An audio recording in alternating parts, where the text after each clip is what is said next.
ಮಂಗಳೂರು ನಗರದ ಬೈಕಂಪಾಡಿ ಬಳಿಯ ಪ್ರೈಮಸಿ ಇಂಡಸ್ಟ್ರಿ ಲಿಮಿಟೆಡ್ನ ಸುಗಂಧ ತಯಾರಿಕಾ ಫ್ಯಾಕ್ಟರಿಯಲ್ಲಿ ನಿನ್ನೆ ತಡರಾತ್ರಿ ಭಾರೀ ಬೆಂಕಿ ಅವಘಡ ಸಂಭವಿಸಿದ್ದು ಲಕ್ಷಾಂತರ ರೂಪಾಯಿಯ ನಷ್ಟ ಸಂಭವಿಸಿದೆ.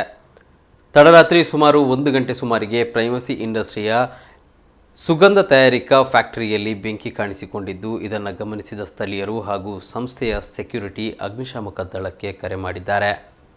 ಕೂಡಲೇ ಸ್ಥಳಕ್ಕೆ ಧಾವಿಸಿದ ಪಾಂಡೇಶ್ವರ, ಕದ್ರಿ ಮತ್ತು ಎಂಆರ್ಪಿಎಲ್ನ ಅಗ್ನಿಶಾಮಕ ಸಿಬ್ಬಂದಿಗಳು ಹರಸಾಹಸ ಪಡಬೇಕಾಯಿತು.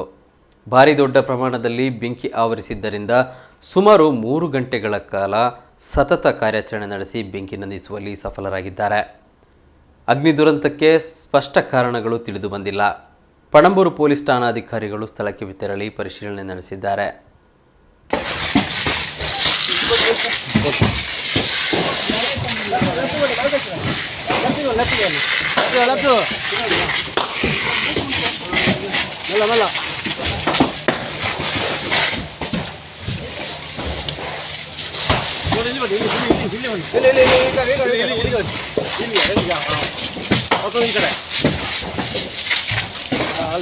ಮುಂದೆ ಹೋಗೋ, ಈಗ ನೀವು ಸ್ವಲ್ಪ ಮುಂದೆ ಹೋಗೋ, ಸ್ವಲ್ಪ ಮುಂದೆ